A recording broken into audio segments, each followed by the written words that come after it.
Ah, you gotta love Walking with Dinosaurs. Wait, no, not that one.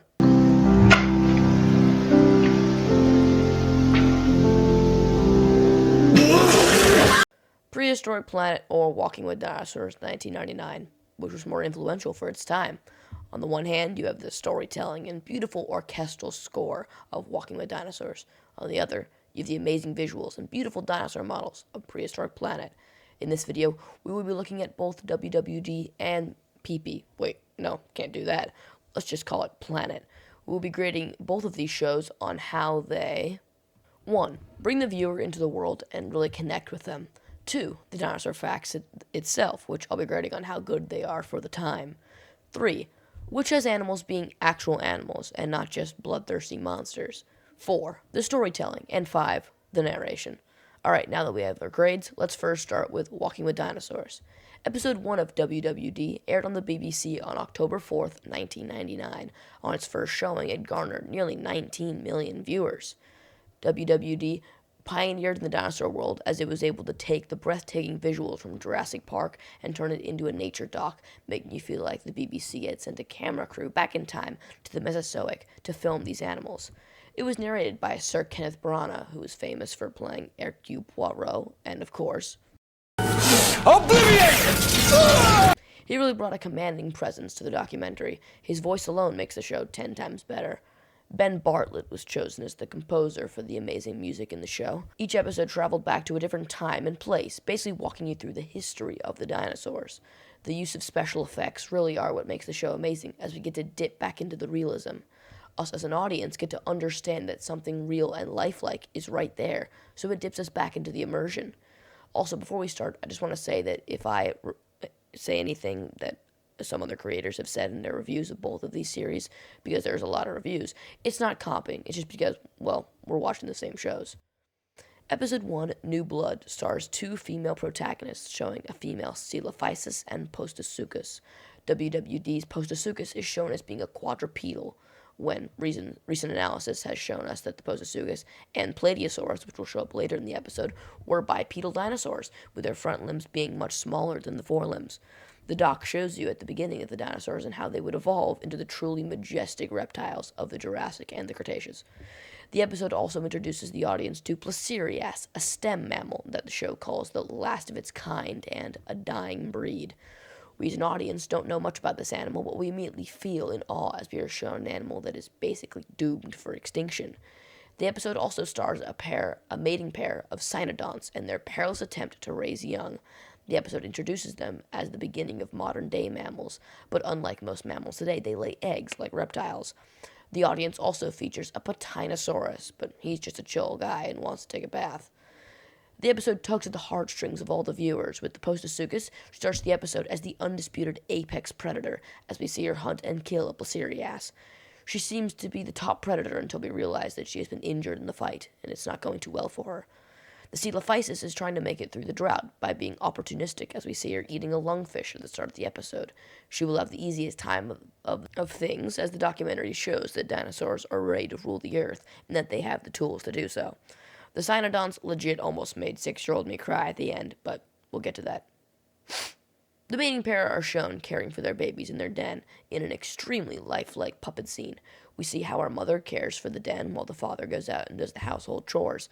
Then later we are shown that the Coelophysis have discovered the den and one of the babies wanders a bit too close to the entrance. For now the pair are safe, but the dinosaurs will be back. The female Postosuchus has been having a bad time already when a larger male then comes along and steals her territory. She is unable to fight him off due to her injury. So then the audience is shown that the drought has gotten very bad, and the Coelophysis are forced to cannibalize the younglings in order to survive. Dang, you'd think they would have been Anakin. This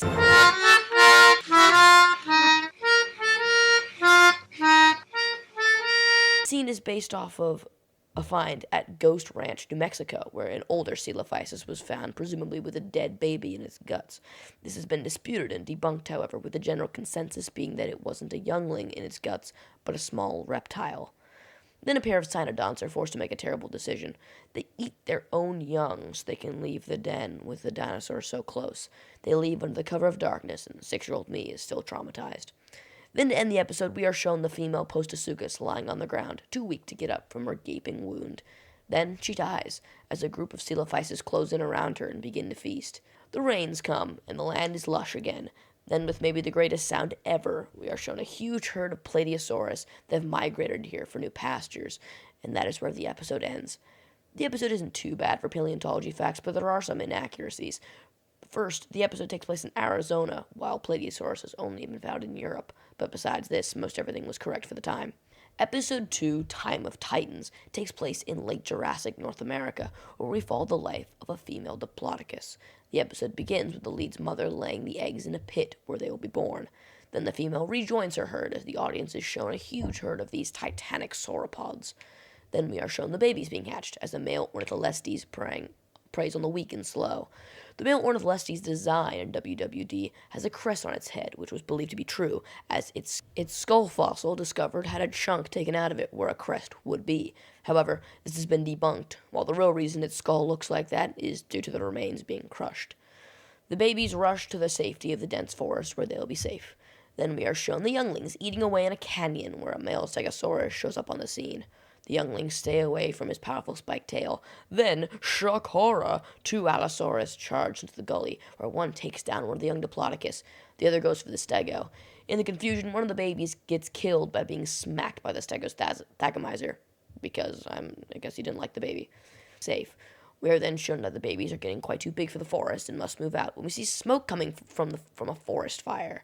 The destruction shown is sad as we hear the dying calls of animals. Our lead flees the forest and joins an already established herd of Diplodocus as they make their way across the prairie. It might be the same herd that her mother is in. This is when we hear a beautiful orchestral score when the documentary reveals the Brachiosaurus.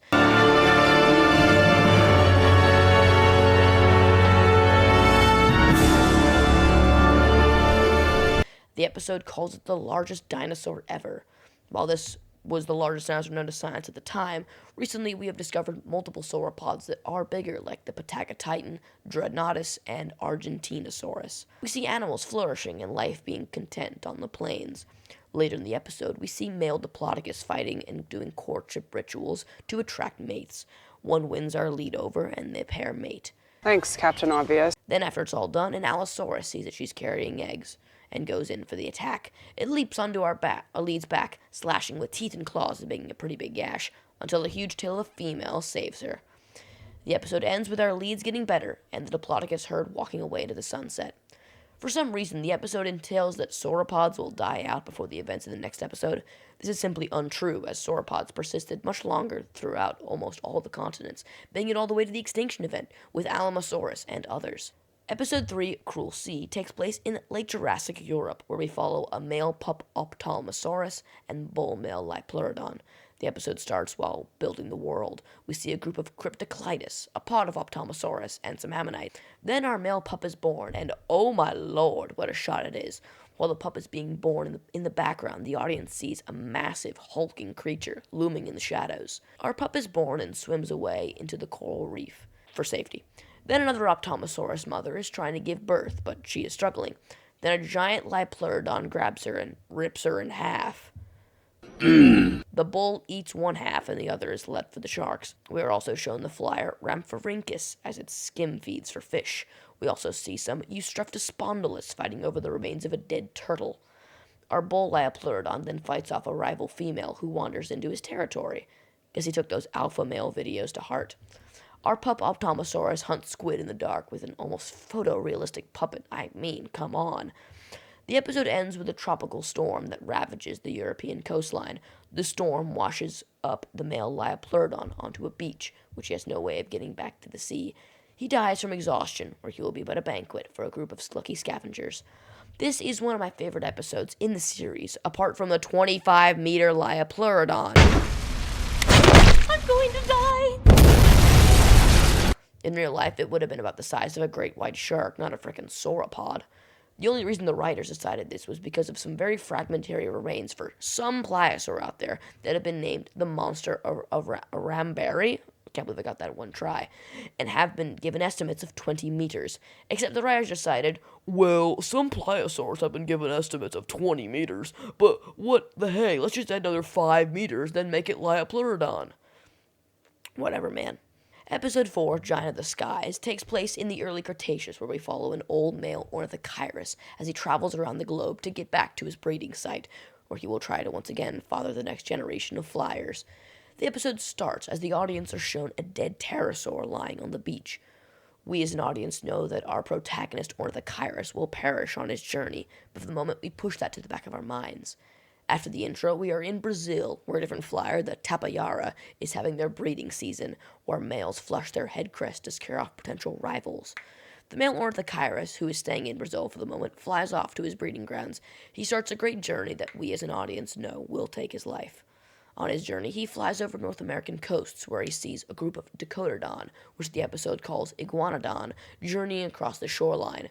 Our male ornithochirus then flies over Europe, where he gets to see a group of Utah raptors. Yeah, we'll get to that. Which see the Utah raptors hunting a group of British iguanodontians, which the episode calls Iguanodon, although it's probably Mantellosaurus. The pack of Utah raptor take down an iguanodontian and begin to feast. We see a hierarchy pack structure, almost like wolves, which is purely speculative by the BBC. Then our lead flies away off to his breeding grounds. The episode is so good because it really builds the world of the dinosaurs. We see how they've managed to dominate every ecosystem and diversify. The episode shows how our ornithochirus is becoming weak and starved on his journey. His reproductive instincts are urging him on. Our lead then gets to the mating grounds, which is an island, but he's fought off by other males squabbling for the best breeding spots. Our male is forced to the end of the island where no female will come for him. Then the end of the episode shows the audience what they have been dreading. Our lead has died, the same as what we was shown in the beginning of the episode. This episode hurts more because our lead went all this way just to die trying to get a mate. Guess he simped to death. This episode does have some big inaccuracies, like that ornithochirus was super oversized. In real life, the pterosaur would have been between 15 and 20 feet in wingspan. WWD puts it at a massive 40 feet. Also, ornithochirus was only British, its fossils being found nowhere else. The episode most likely shows a Tropognathus, which was once considered a species of ornithochirus. But Tropognathus has never been given 40 feet wingspan estimates. Also, they put gosh-shrekking Utah raptor in Europe. Must have left Mormontown for a vacation. The only thing missing is the... Hello, my name is Elder Price, and I would like to share with you the most amazing book. Episode 5, Spirits of the Ice Forest, take place in late Cretaceous Antarctica, where we follow a clan of Leonosaura and then living through the summer, then having to adapt to the harsh winter. The episode also has side characters with the male Coelophysis and an unnamed polar allosaur, which was figured out to be a megaraptor called Australovenator. The lead female in the Leonosaura clan has hatched eggs, and the other members have to do chores to make sure the babies are happy. Then summer comes around, when a herd of Muttaburrasaurus come from the south for the warm weather. During the summer, food is plentiful, and all the herbivores are content around each other, but the bounty can't last forever, and when summer draws to a close, the Muttaburrasaurus head back north. Two of these giants get lost in the forest, and their racket leads to an allosaur using the noise to sneak up on our Leonosaura clan, and he kills the lead female by eating off her head. Jesus Christ, WWD. The clan is now in chaos. They lost the lead female, and now they need a new leader. Winter comes along cold. The clan is struggling without a leader. At the end of winter, most of the clan survives, and they have chosen a matriarch. Summer rolls around again, and the bounty is back. The episode is probably the most forgettable of the 6, but still a great watch. The one big thing wrong with the episode is that most dinosaurs showcased never lived in Antarctica, but Australia. Yes, Australia and Antarctica were connected in the late Cretaceous, being a supercontinent called Gondwana. We have no evidence that any of these animals lived down south. And on to the final episode. Episode 6, Death of a Dynasty, takes place in the last days of the dinosaurs in Montana. We follow a T-Rex mother and her 2 young. The episode begins with the mother T-Rex abandoning her nest, as the eggs have either been eaten by smaller animals or dying of natural causes, which is true. Infant mortality rates in the Cretaceous were very high. The female then finds a new mate, and they end up, mating. She then lays eggs, and in due time they hatch. There are 3 T-Rex chicks to start, but one of them, the runt, is picked on and possibly killed by his siblings. The episode leaves that up to interpretation. The episode also shows a group of Torosaurus and their mating rituals and fights. In one of these fights, an old male Torosaurus loses a horn. The T-Rex mother kills an Edmontosaurus, and Jesus Christ, just listen to the sound that the animal makes in death.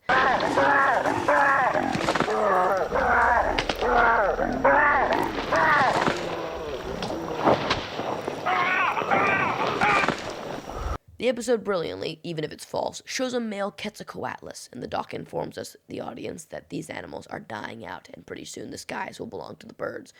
This was also hinted at in episode 4, Giant of the Skies, when our lead protagonist, the owner of the Kairos, lands on the ground. He's kind of fought off by some tiny birds. And so it's nice how in the entire series, Walking with Dinosaurs really shows how birds, well, even though they are dinosaurs, are leading up to taking over the pterosaurs, which are flying reptiles, not dinosaurs, for supremacy over the sky. I'm sorry, but ew, this wannabe Quetzalcoatlus or the Kairos reskin is absolutely awful. Why does it look like that? I'll throw up a side-by-side of the WWD one and what it looks like in real life, and just ew. Anyway, night rolls around for the Torosaurus, and the audience is shown shooting stars in the sky, a telltale sign of the destruction that is to come. A group of dromaeosaurids are hunting the Torosaurus family, and they eventually bring down a baby. Back with the T-Rex, the younglings are playing near the nest when a huge ankylosaurus shows up. The mother T-Rex wakes up from her slumber to protect her babies. Sadly, the ankylosaurus's clubbed tail whacks the mother in her chest area, breaking ribs and causing internal bleeding. Sadly, by next morning, she has died. Once again, I'm sorry, but what is this Ankylosaurus model? This might genuinely be the worst model in the whole show. The creature just made look like a giant armored bowling ball with head and a clubbed tail. It looks like it took the bulk way too far. The mother Rex's infants stand next to her, waiting for her to get up. This is when a huge asteroid slams into the Yucatan Peninsula off the Gulf Coast. Us audience bears witness to the chaos and destruction before us as a giant ash cloud swallows up everything in Montana, killing every non-avian dinosaur everywhere on Earth. This end is heartbreaking because the viewer has watched 6 episodes of the rise of the dinosaurs and how they have dominated the world. Now their swift, brutal end is tragic. The episode is good, but have some outdated info in it. First off, we'll look at the T-Rex design. Just looks weird. Its skull looks nothing like T-Rex, and it just looks very odd. Also, pronated wrists happen in T-Rex. I don't know why this series shows the Allosaurus and Coelophysis having correct inward-facing hands, but not for T-Rex. Also, all theropods probably would have had a resting lip condition, which means that those jagged teeth pointing out of the skull would have been covered by lips. Also, the BBC pushes the Queen Rex myth. If you don't know what the Queen Rex myth is, I'll break it down for you. So the Queen Rex myth states that in the fossils of T-Rex, paleontologists can determine 2 morphs, one being robust while one being gracile. The robust morph was taken to be the female T-Rex, while the gracile one would be the male. The reasoning for this was because it was believed that the T-Rex females would have to be larger to carry the eggs. However, this has been debunked, because for all the fossils besides a few, which I'll get to, paleontologists don't have a clue if it's male or female, because in most dinosaurs, even if we have morphs, we don't know what sex they would have been. But we actually do have one example. In the dozens of Rex specimens, scientists have determined one to be 100% female. A specimen called B.rex was found, and the skeleton was bulged in the pelvis area, which would have been preparing the Rex for the laying of eggs. However, the B.rex specimen is pretty small for T-Rexes. Probably it was the animal's first time being a parent. Sadly, they never got that chance. Back to those 2 morphs of T-Rex. Well, paleontologists have chalked it up to be individual variation. If there were 2 morphs, however, it would probably mean that males were bigger, because in most of the living relatives of T-Rex, the males are bigger. Still, the episode is amazing, but not the most scientifically accurate. Another thing wrong with the episode is that they show the Hell Creek and the area of western the United States to be a very dry and arid and very volcanic, like ash field. I know it's called Hell Creek, but in reality, Hell Creek would have looked similar to the Florida Everglades than it would have looked as if it took place in Mustafar. WWD was a pioneer in its right. It ushered in a new wave of prehistoric documentaries that will continue to be released, like the Prehistoric Planet Ice Age show and Surviving Earth. It was the first piece of media to show dinosaurs as animals and not bloodthirsty lizards that killed anything in sight. Even with a good amount of inaccuracies, it was still an amazing show that everyone should definitely watch. But how does it stack up against the new amazing documentary? How does it stack up against Prehistoric Planet? Prehistoric Planet is a documentary that takes place in the late Cretaceous period. It shows off how dinosaurs were in fact flourishing before the asteroid. It stars Sir David Attenborough as narrator, who is extremely famous all around the world for his work on countless documentaries like Planet Earth, Blue Planet, and Frozen Planet. His voice, like Brana's, brings a grandeur to the spectacle we are watching. Prehistoric Planet used cutting-edge CGI that looks breathtaking. Every animal in the show looks, for the most part, exactly how they would look in real life. No pronated wrists, every dinosaur has lips, but the series goes above and beyond in the fact that every scene with a dinosaur is actually behaving like a real animal would. The series uses inspiration from the book All Yesterdays that was released in 2012. The book was created by lead Prehistoric Planet consultant Darren Naish. The book shows Mesozoic animals doing things that we have never seen before. It shows T-Rex sleeping. Like, have you ever seen that happen in a documentary where the king is just lazy, doing nothing, or has to instantly do something after they sleep? Planet took this and incorporated it in almost every scene. For my review, I will take my 2 favorite stories from each episode. Alright, enough jibber jabber. Let's get on with the review. Episode 1, Coasts. My favorite story has to be the opening one with a male Tyrannosaurus and his brood of babies traveling to an offshore island to look for food. On the journey, a Mosasaurus spots the family and warily tails the group for any stragglers. The Mosa then picks off a baby and heads back to the deep ocean. The rest of the Tyrannosaurs make it to shore. The parent looks concerned for a moment, but then they head off in search of food. This opening scene was brilliant. There was no jumping the shark moment like in Jurassic World or Amazing Dino World. The Mosasaurus was rightfully wary of the father T-Rex because even in water, the Rex's jaws could do lethal damage. So the reptile goes for a child. The easy pickings. I also love how we are aware the T-Rex knows the Mosa is there and that the Rex dips his head below the water to look for the predator. Once they get ashore, the male T-Rex walks over to a dead giant turtle that was obviously inspired by the turtle Archelon. Then the father T-Rex, with a huge effort, flips over the turtle to get to its soft, tasty underbelly. He then kind of scares off his kids for the meal. So the babies run along the coastline in search of food. They find some baby turtles and begin to practice hunting. This opening part was great because we've seen it in every other documentary, like Jurassic Fight Club. God, it hurts to just say that name. But in docs like those, the T-Rex is some super vengeful parent that will kill anything for its child.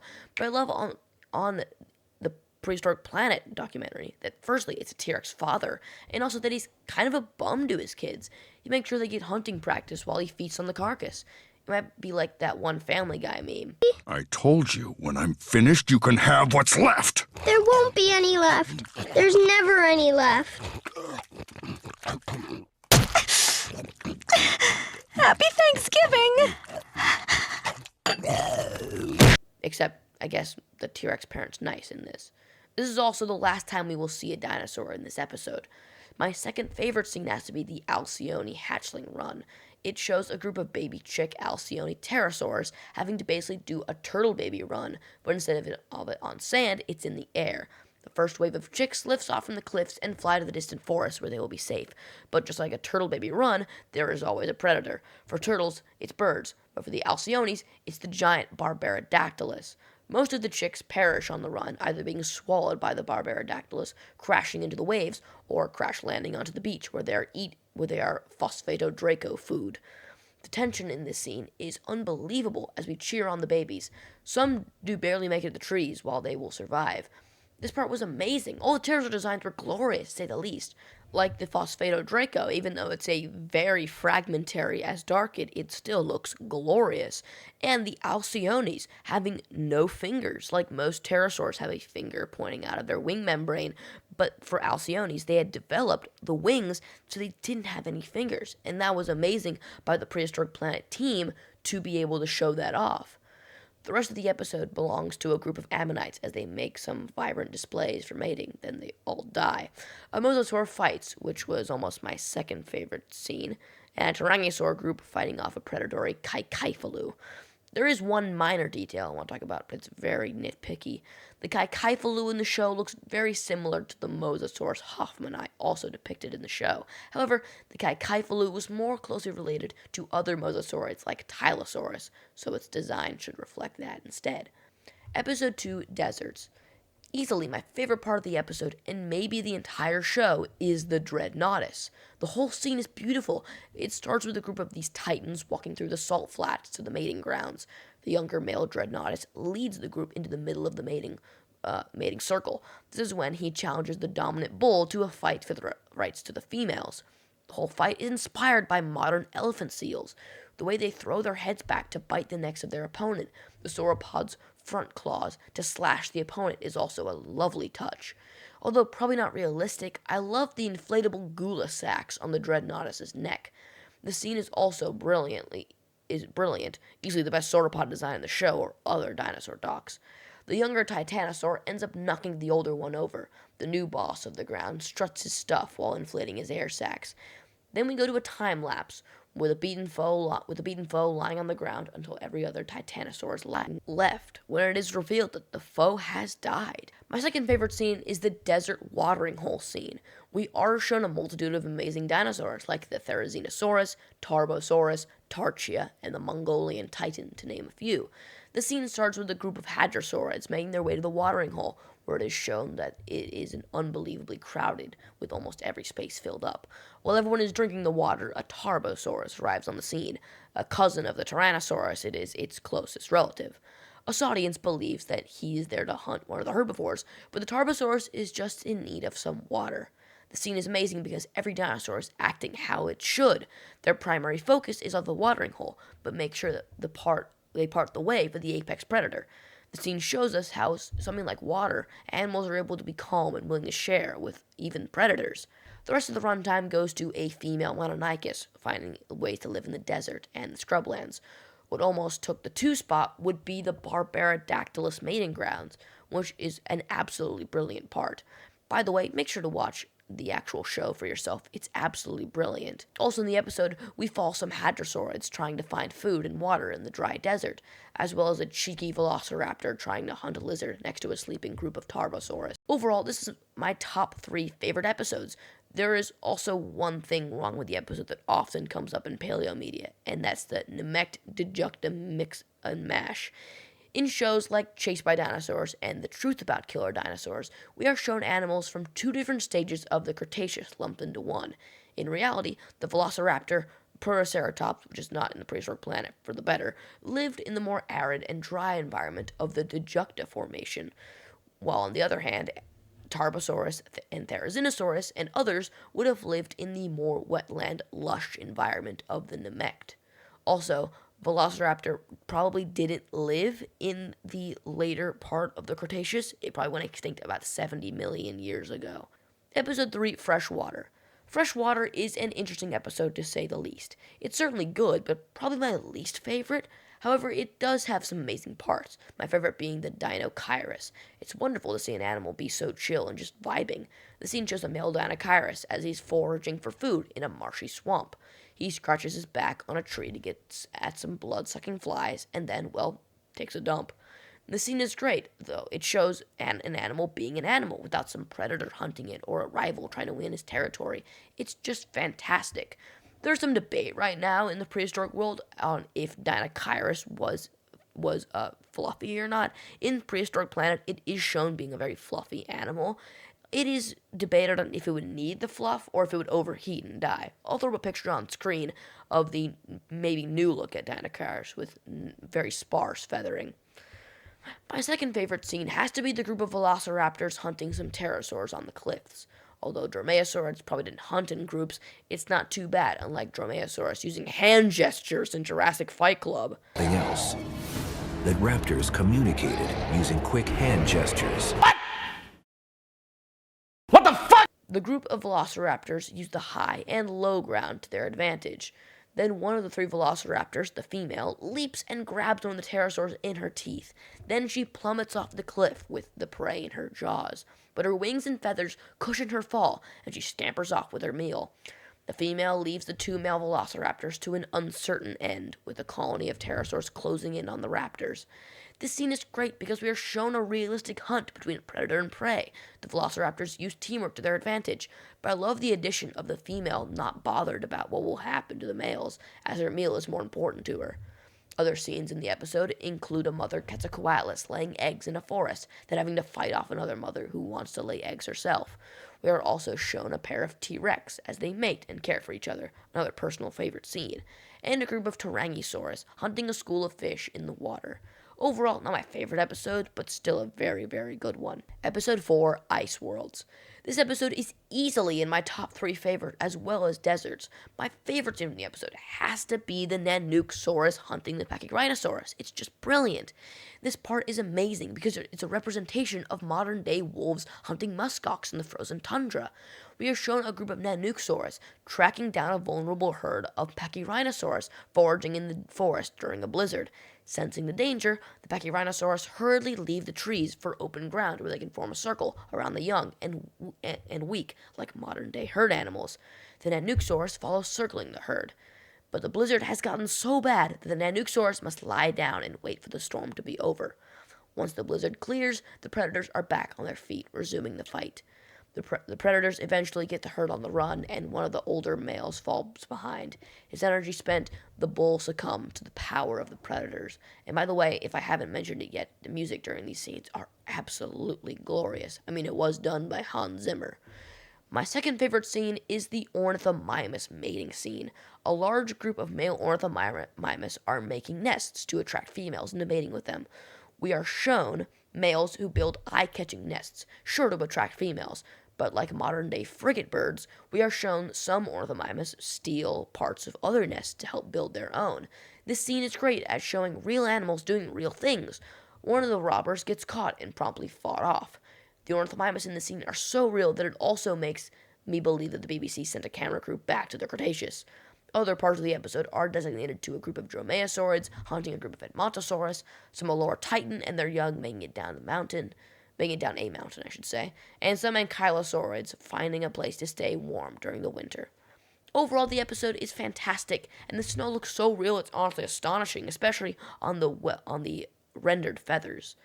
A problem I have with the episode is Pachyrhinosaurus, the last living species of Pachy being P. paratorum, but P. paratorum went extinct a few million years before the extinction date, around 69 million years ago. Episode 5, Forests. The conclusion of Season 1. Forest is also a good episode. Not top 3 for me, but still a great one. The best part of the episode, and easily in the series, is the Carnotaurus dance. The scene starts with the male Carnotaurus clearing a clearing, for a mating display. Eventually, a female Carno walks into his clearing and is interested. This is when the male Carnotaurus pulls out the wackiest move in the book and waves his little blue arms to the high heavens. This could be scientifically accurate because abelisaurids' elbow joints are massively muscular, enabling movement for the arm joint. Because abelisaurids had such small arms, they probably only would have been able to wiggle. The dude does his display and waits if the female accepts. Only the female isn't interested and walks away. Hey, at least he didn't simp to death. That's all I needed. That's all I needed for him to do that, and it became personal with me. He may have lost the girl, but he did win our hearts. By far the best scene in the show. One problem I do have is the same with Pachyrhinosaurus, being like the Carnotaurus would have gone extinct, also about 69 million years ago. The second part of the episode is the Triceratops cave scene. We follow a young Triceratops baby following his mother and herd into cave for salt. So this little heartbreaker follows his mom into the cave and, gets lost in the dark, like a bloody horror movie. Anyway, the baby wanders around in the dark for a while before eventually finding his herd. And the reason the Trikes went underground is to get some salt, which is a great touch as modern-day elephants also go into caves to get salt, to help with digesting tough plants. So the baby gets some salt too, and then the herd leaves the cave. It's overall a very simple but wonderful scene, because once again, the series shows dinosaurs being like actual animals.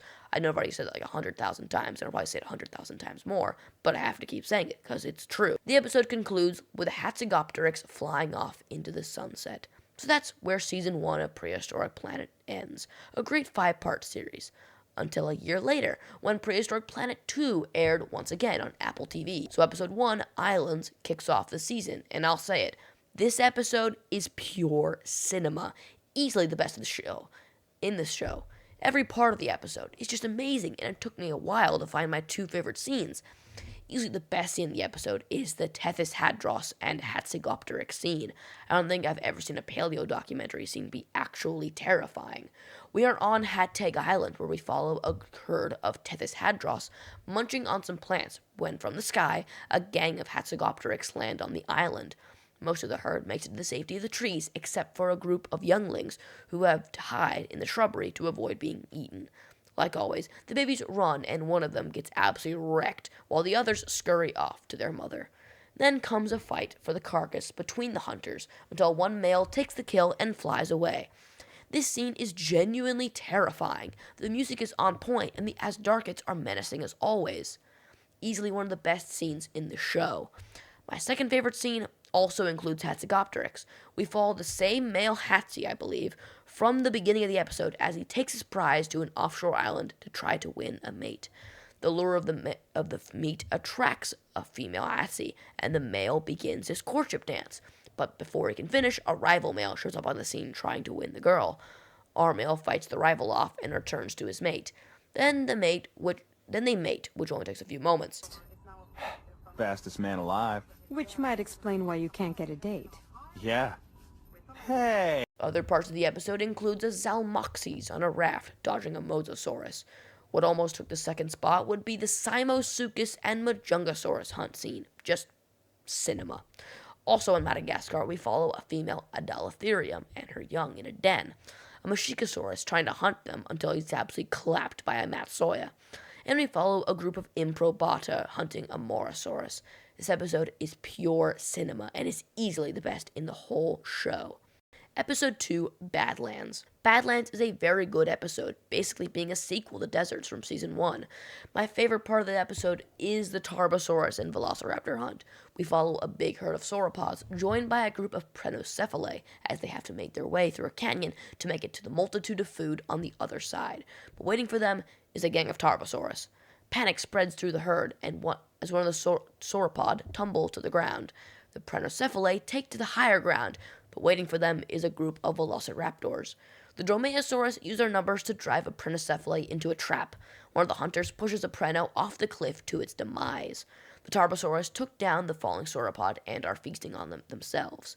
The scene is brilliantly done, with the predators not just charging in, mouths agape like a bunch of dummies, like in, say, Planet Dinosaur. No, they take their time and wait for the crowd to thin. My next favorite scene is easily the Rajasaurus hunting the baby Isosaurus. First of all, the baby Isosaurus looks adorable. I mean, it literally looks like they have a binkies in their mouth. Anyway, a whole horde of baby sauropods charge into battle like it's frickin' San Juan Hill. Anyway, a bunch of babies get chomped up by the absolute beautiful Rajasaurus design. I mean, the reds with the blacks. It's just perfection. A good amount of the babies get eaten, but the majority survive and continue their journey to find a herd. The main reason, and I love this scene, is mainly because of the babies, but also because it's the first time we've seen the Deccan traps in paleo media. I mean, it's just spectacular. The rest of the runtime goes to a group of male Tarchia looking for water, and a female Kurukula stealing some eggs for her young. Episode 3, Swamps. The first time I watched Swamps, I wasn't that big of a fan, but a rewatch 2 years later made me realize that this is a beautiful episode. It took me forever to decide my 2 favorite parts, but I think I got it. My favorite part of the episode is the Beelzebufo and Rhipatosaurus scene. We follow a male Beelzebufo who's looking for a mate. He starts making these awesome croaking mating calls to attract a female in the mud wallow, but he's interrupted by a loud group of sauropod Rhipatosaurus. I mean, come on, my boys are trying to clap. The Rhipatosaurus have come for the mud wallow to get some parasites off their skin and just to get clean like modern elephants do today. Since no female can hear his calls, our frog sits alone and sad, just waiting for the sauropods to be gone. Oh my god, the designs in this scene are amazing. I mean, the Beelzebufo and Rhipatosaurus are just cinema. For my next scene, I've got to go with the T-Rex brother hunt. I know, I can hear you typing about the Austroraptor, and I was going to put that number 2, but I just absolutely adore this scene. First of all, the show treats the Edmontosaurus like it's an actual threat to the Rexes if they attack it. It takes both of the brothers and everything they have in their arsenal to take it down. So yeah, the scene is a pair of T-Rex hunting an Edmontosaurus. It's just a great part of the show that really shows the beauty of the hunt. Also, the designs, once again, I'll say it for the millionth time, are just stunning. The rest of the episode consists of a baby pterosaur chick dodging the crocodilomorph Shamosuchus, a bunch of osteoraptors like modern-day grizzly bears wading in water to catch some fish, and another great scene being the Pachycephalosaurus fighting scene. And if I hear one comment about the Pachycephalosaurus scene not being in a swamp, it's a dry swamp. The show literally says it, so get your facts right before you start typing stuff in the comments. Still, overall, an amazing episode and one of my personal favorites. Episode 4, Oceans.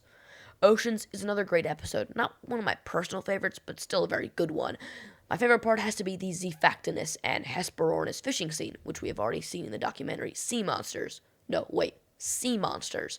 Still an awesome scene, as we see a prehistoric version of modern-day sea lions and sharks hunting schools of fish. Overall, a great scene, and the lighting in the water is just magical. The second best scene is the Mosasaurus hunting the Tyrannosaurus. Kind of disappointed that we've only seen Tyrannosaurus and not some other elasmosaurids, but it's alright. The Mosasaurus pulls a Predator X from Planet Dinosaur and from the depths thrusts its tail sideways to give a massive amount of speed and then takes down the Tyrannosaurus. Most of the episode, though, is about ammonites, which I love. In most documentaries, ammonites are side animals, but in Prehistoric Planet, they become the stars of the show. And we are also shown a Phosphorosaurus living in the shadow of larger mosasaurids. Overall, a very good episode. Not my favorite, but very good. Episode 5, North America. The finale episode is odd because every other episode has been an environment, but now this one's called North America. Odd. Still, doesn't take away from the magic of the episode. I think everyone agrees with me that the best part of the episode is the T-Rex versus Quetzalcoatlus fight. We follow a herd of Alamosaurs walking along a beach. This is when an older member of the herd collapses and passes away of natural causes. Obviously, a marauding T-Rex has caught onto the scent and goes to claim his prize. He scares off some troodontids before beginning to feast, but the unmistakable honking of the Asdarchid puts him on edge. One Ketz lands on the beach and tries to scare off the Rex. The Rex has to be wary, but he's not too concerned about it, until a second Ketz also lands on the beach and joins its brethren in scaring off the T-Rex. The Quetzals take to the air and begin pecking the Rex from above. The T-Rex, having enough, retreats in defeat as the Asdarchids claim their prize. One of my favorite scenes in the show, and it's just a great representation of animals just being animals. And then the second best scene has to be the Nanuqsaurus hunt. I mean, again, I'll say it for the 1,000th time again, it's just cinema. What do you want me to say? We follow a female Nanuqsaurus hunting a group of ornithomimids in the tundra. Our female fails a few times, but eventually, in a thrilling chase, she's able to bring down one of the ornithomimids and is able to feed her babies. Oh my god, the baby Nanuqsaurus are some of the cutest things I've ever seen. My hands are about to fall off from writing, but I gotta push through. Anyway, the rest of the runtime goes to a Globidens mosasaur hunting some ammonites. A mother pectinodon and her young hunt some birds, and also we follow a group of triceratops doing some brawling for the right to mate. Prehistoric Planet was an unbelievable show that ushered in a new wave of paleo-documentaries that haven't been nearly as good as it. Anyway, let's get to what you all have been waiting for. Which show was better? Alright, so first we will see which show brought the viewer into the world more. Which was more immersive? I can say without a shadow of a doubt that WWD takes this one. Prehistoric Planet is great, but the constant jumping around sometimes brings the viewer out of the world, and WWD just doesn't do that. Secondly, which documentary was more correct informationally for the time it was released? Once again, without a shadow of a doubt, I can say that Prehistoric Planet absolutely obliterates WWD right here, now that it's all tied up 1-to-1. Number 3, which documentary shows its animals as more real animals and not monsters? This one is much more closer, but once again, I have to give it to Prehistoric Planet. This one was extremely close, but especially because of the intro to Cruel Sea, which is still amazing, by the way. I have to give it to Prehistoric Planet. Number 4 is the storytelling, and I've got to go with WWD right here, and it's not particularly close. The fact that we get to stay with our animals the whole episodes give WWD the extra points that Planet is lacking. And now, it's tied up 2-2. For all the marbles, for the last category, we will use narration. Which narrator, Brana or Attenborough, adds the icing to the cake? Both are amazing in their own right, and I have to say that David is the best narrator in documentary history. But for the documentaries we are reviewing, I think Brana takes just the slightest edge over Attenborough. This means that, in my humble opinion, Walking with Dinosaurs 1999 is the greatest dinosaur documentary that ever existed. This video took me way too long to make, so if you could kindly please hit the like button and subscribe so you will never miss out on any new videos. Thank you for watching, and if you made this far, congrats to you. But as always, see you next time on Raptor Rex Productions. That's all, folks.